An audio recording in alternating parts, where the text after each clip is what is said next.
your last chance, Gavite. This game demonstrates that even with companies that work for Nintendo, there still can be rip-offs made.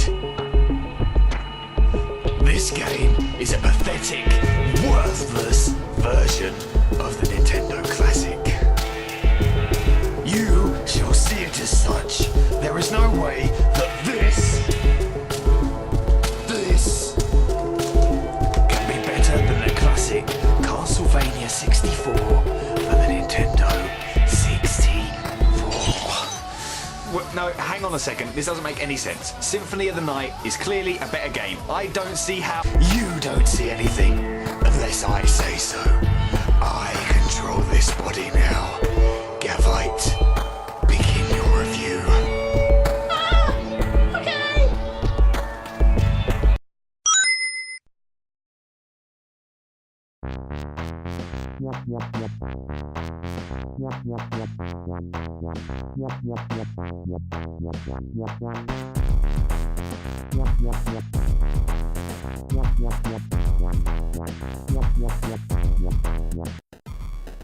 Gavites Games.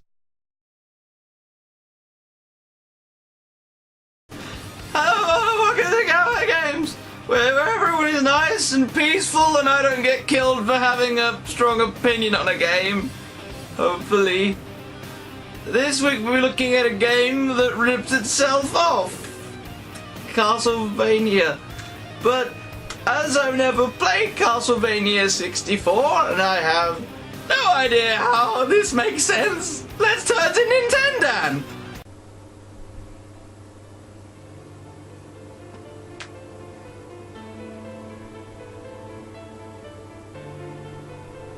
Well, hello. I didn't see you there. Castlevania was one of the first in the genre of action platformers on the NES. It was prized for having some of the best controls, making you think about your combat tactics to get you through all 6 levels of difficulty.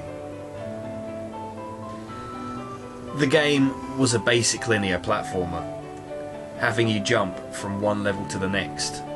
Its sequel, however, Simon's Quest, had a more non-linear approach, introducing backtracking and the ability to sell and buy items, and also to upgrade your weapons. This second game became the most hated in the original series for this very reason. But at least they were trying to innovate the game instead of just sticking to a one-note formula. Quiet, you!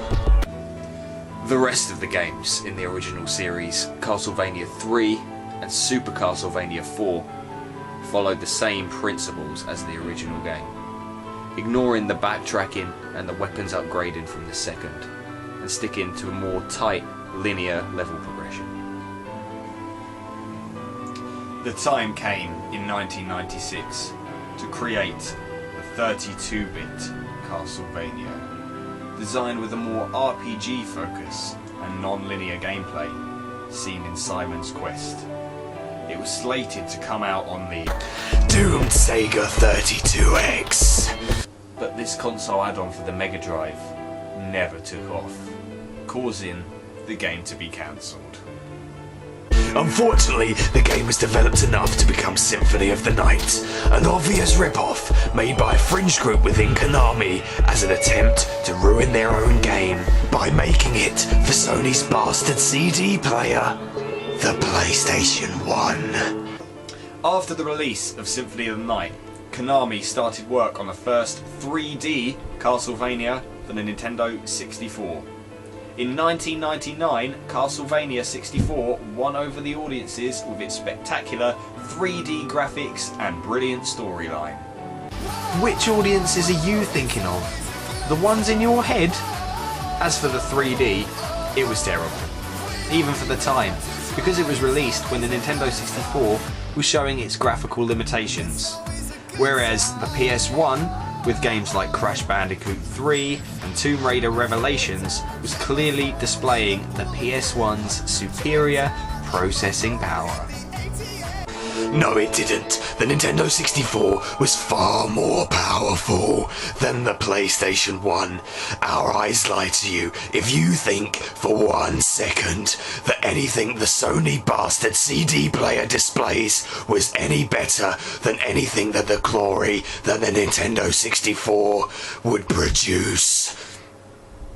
So, as it can be seen, No, it can't. Yes, it can. the Castlevania game for the PlayStation is clearly just a rip-off of the classic Castlevania design that cannot hold a candle up to the true, innovative 3D Castlevania released for the Nintendo 64. Well, that about covers everything. I don't think I need to go on. I'm not just saying that because you're clearly insane. Gavite, begin your review. Yes, sir, sorry, sir. Well, Symphony of the Night was released in 1997 for the PlayStation. It's a non-linear, exploration-based game in the Metroidvania style. Kind of obvious, really, seeing as it contributes the second half of the name to the style. It follows the story of Alucard, son of Count Dracula, returning to Castle Dracula 5 years after Dracula's defeat at the hands of Richter Belmont in the previous game. Upon returning, he is greeted by Death, a servant of Dracula in the Castlevania series, and has his equipment and powers stripped away from him. Thus begins his quest to recover his lost armor and regain his powers, in the process discovering what has become of the castle since the death of his father, and discovering a plot to bring him back from the dead. Throughout the course of the game, Alucard's backstory is given, at how he, a half-vampire, has learned to side more with his human half than his vampire half. Whilst I won't go as far to say he has a story arc, his backstory is very interesting, and how it ties into the overall plot is kind of fascinating. Of course, because the story is one thing, but if I cared about stories, I'd review movies or books or something, not video games. So, the gameplay is what's important. The controller setup is, well, brilliant. All the buttons do exactly what you think they're going to do, and they do them well. As per normal, X is jump, square and circle are your attack buttons for left and right hands, triangle is your dodge move, and the back buttons are reserved for your magic transformations. The only thing that baffles me in the control scheme is how you're meant to use secondary items. To do that, you need to press up on one of the attack buttons. This makes very little sense, as there's a perfectly good back button just sitting there doing nothing. Why it wasn't mapped to there is very confusing to me, and it makes attacking fly enemies so much harder because you can't attack up. After about 10 minutes using the control scheme, that you kind of get used to it. In my head, it was registered as sort of as a combo move. Shut up, that's how my head works. What about graphics? A 1997 game can't compare to the graphics of a 1999 game, can it? Well, yes it can. This is because Symphony of the Night, just as Rayman before it, stuck with good old 2D platforming. So it looks pretty damn good even today, with a huge variety of enemies, interesting environments, all looking amazing due to being pimped out on the new CD technology. The graphics look especially good when you compare them to the origami mongoloids that populate the 1999 game. What about level design? In a non-linear game like this, it's gotta be awful, right? Well, no. Unfortunately for me doing the whole living thing, the levels are borderline genius. The backtracking in Simon's Quest was awful because the levels were designed to be only accessed one way, making backtracking a massive pain in the arse. That, combined with the fact you never got any more hit points or significantly more powerful weapons, meant that every level you backtrack through would be as difficult, if not more so, than the first time. Not so in Symphony of the Night. The leveling system and the item drops will be set up so perfectly that going through an area the second time is significantly easier than the first. This gives you a feeling that you are truly progressing, becoming stronger with each encounter with Dracula's minions. Until the end of the game, you are truly death incarnate, brushing off all those who stand before you. Aside from a bizarre point about halfway through, your progression through the game is logical and methodical, with one section leading into the next, each with a different theme and feel to them. From the grand entrance way to the stuffy library, each of the levels feel unique and yet still part of the same castle. The only problem with the progression in the game is this. If you do exactly as the game tells you, you will have an anticlimactic boss fight, with endgame credits and everything, when in reality, you're about halfway through the game. No, you see, what you're supposed to do is to delve deep in the darkest caverns of the castle, make your way past the spike trap, acquire the spark armor, go to the top of the tower, get through that spike trap, talk to some bin called Maria, then go to the main clock face in the center of the map, have the bell strike, the floor open up, and when you talk to Maria again, she gives you the holy goggles, and now you can fight the not main boss fight properly, revealing the curse controlling him, break that curse, and get teleported to the second half of the game with a true ending. And the upside down castle floating over Castle Dracula that no one spotted up to this point.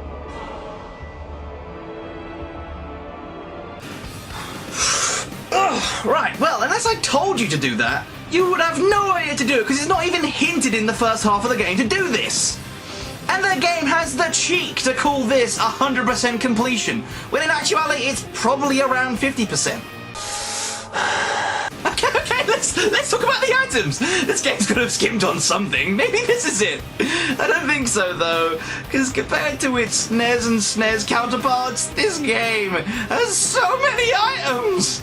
To make things easier on myself, let's start with the secondary items, as there are only like 7 and should be familiar to anyone who's played classic Castlevania.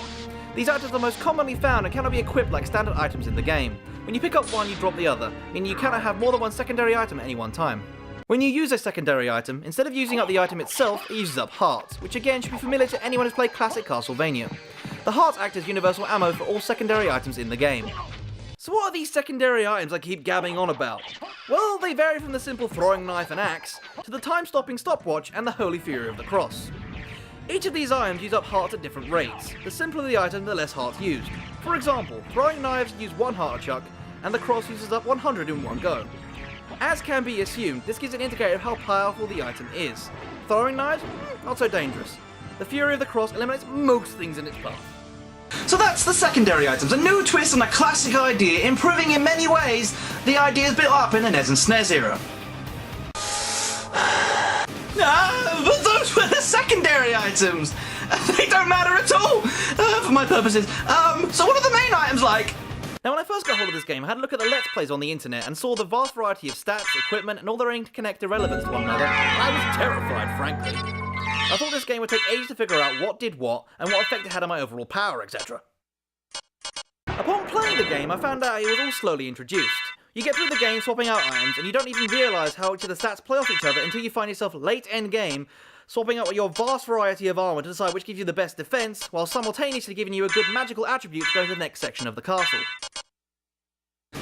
Seeing as this is kind of an RPG and I can't record my own footage, I will describe to you my setup late end game. I wore the stone mask, a fully upgraded walk armour, with Joseph's cloak flowing behind me. In my right arm, I wielded the sword of Alucard, and in my left, a chakram. Yeah, this game's weird. I mean that in the best way possible. The amount of different combinations to find your favourite setup is mind-blowing. I ended up with my strange setup after hours of strolling around the castle, tinkering with my swords, armour, rings and headgear, to end up with a bizarre setup I described just now.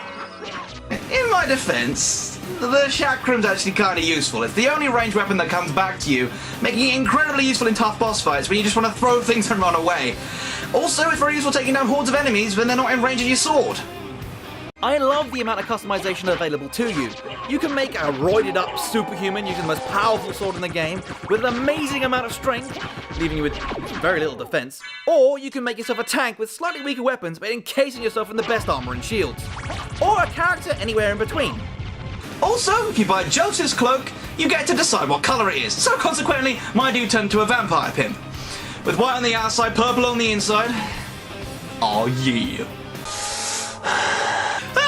Due to the fact that I'm obviously wrong, time to someone who's gonna do a huge critique of my position. It's time to summon the Nitpick Demon. I am the Nitpick Demon. I am a pixelated cyber demon hellspawn from beyond the regions of Quake and Doom. What is it you require? A massive critique for Symphony of the Night, for the love of the All-Father. Very well. Odd. You are usually more begrudging of me. However, please let it be known that you are actually interrupting me. I was in the process of stopping the North Koreans creating robotic sentience again. That's all we need, an apocalypse not created by us. It'd be too run-of-the-mill. We'd give you a hand-built-in tailored apocalypse to make every nightmare come to life. Call now and save 20% off your first order, please. I need the commission. Now, what you failed to mention is that the game really fails to innovate. Clearly using the remains of a Sega 32X game as a side for the 3D backgrounds, this was obviously developed for a less than powerful system. By focusing in on just revamping an already developed game, all they did was tack on some rather lackluster storyline and some amazingly bad voice acting. Speaking of voice acting, I might be being too overly generous. They don't so much as act as merely read what is in front of them, putting no emotion behind anything being said. Even at the end of the game when Dracula is monologuing about his wife and son, it is read with all the enthusiasm of a bored intern inputting boredom into a spreadsheet about tediousness. Anyway, remember to order now and get 20% off your first order. Here at Nitpick's Apocalypse with 33% more Apocalypse than the leading brand, because you can nitpick with these slices of prices. Well, Go now! please. I've got a kid. Not my kid, but a kid nonetheless. So this game has an interesting, intricate plot with well-defined characters, brilliant controls, and a complex yet simple to understand item management. And the game has amazing art design. So how in any way, shape or form is the N64 abortion Castlevania 64 anywhere near as good as this game? The plot basically non-existent. The controls awful when compared to the peers of the time. The graphics are terrible. Crash Bandicoot looks 10 times better and that was made 2 years before. As for this being a true sequel to the NES and SNES era, all you need to do is look at the games after this point to see that 95% of them followed the storyline and gameplay of Symphony of the Night, leaving Castlevania 64 out in the gutter as a failed 3D experiment. Right. You guys are being fucking ridiculous. You have no idea what you're talking about. Actually, Alter Ego, I think you're being a little unreasonable. I think you're being unfuck you. Okay, that's enough. We've wasted enough of this poor man's time. And you being overly aggressive to him probably means we're not allowed back for Series 3. When I return here, I will bury you, I will bury him, and I will bury everyone else in unmarked graves.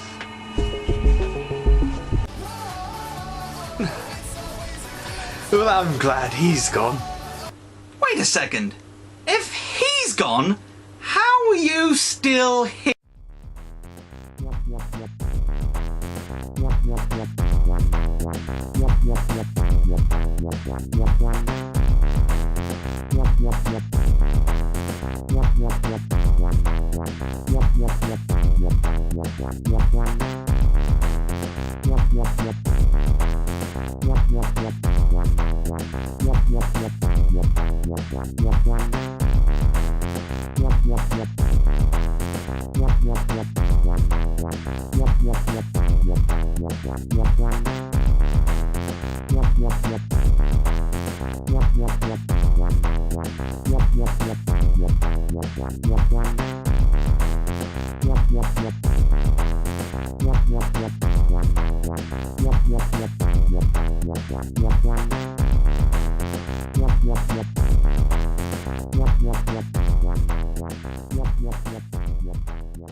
Gavites Games.